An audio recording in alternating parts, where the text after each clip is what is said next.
Hello and welcome to this video. In this module we are going to simulate the resistance spot welding. So in this module you're going to learn how to create RSW model, do the thermometallurgical analysis of RSW, phase transformation analysis, and post processes on the results. So let's talk about RSW first. We already know what is RSW, but I'm going to talk more about the details and the parameters of the processes of this process. And look at the right hand side schematics is a schematic of a resistance spot welding electrodes and the sheets on together. So there are different resistance. There's a contact resistance between the electrodes and the workpiece. There is one between two metals, and there is one resistance of the electrode itself. So during the process, if we look at the left hand side image, we see the electrodes are separated from each other, then the upper one coming down and press, and the electrode, the current is applying here and a nugget forms. Then we cool down and we have a nugget.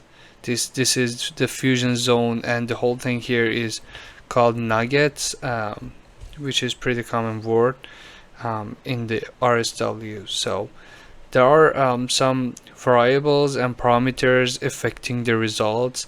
The first one I'm talking about is the squeeze time, which is TV. Squeeze time is the duration from the initial application of electrode pressure to the moment before the welding current is initiated. So this is the TV. And the next one is the welding time, which is TS. TS is also known as weld time or heat time, is a period during which the welding current is passed through the electrodes to the workpiece. So here, by starting from here to here, we apply the welding current and everything goes on. The next one is the hold time, TN, which is here.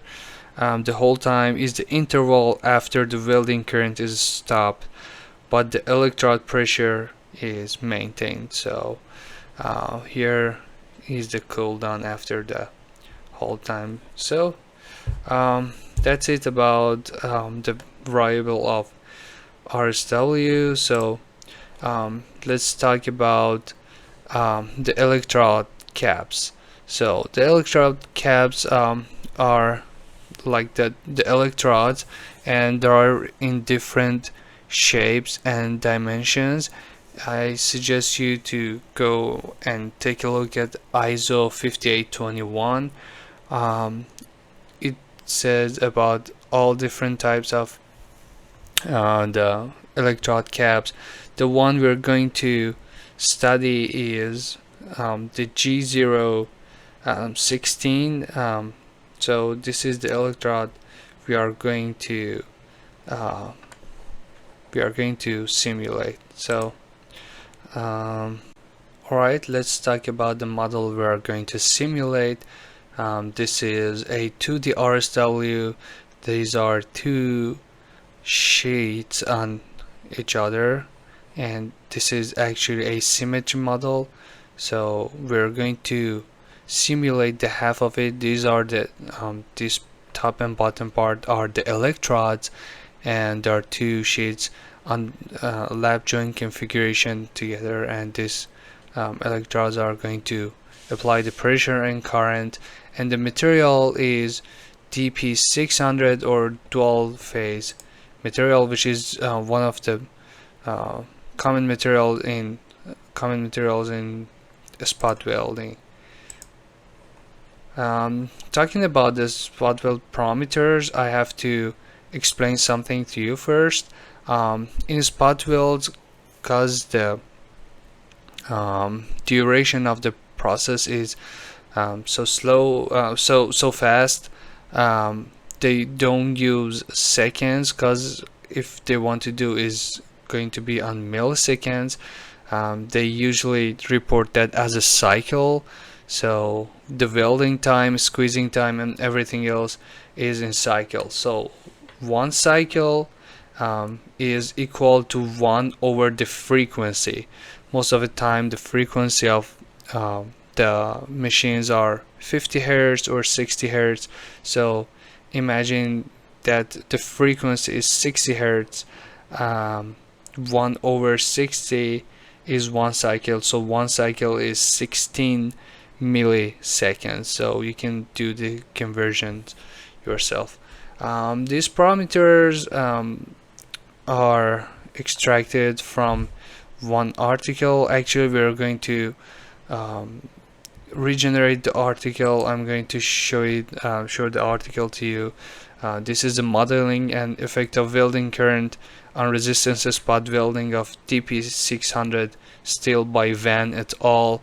So the model we use is slightly different from this one, but pretty much the same. The meshing is different.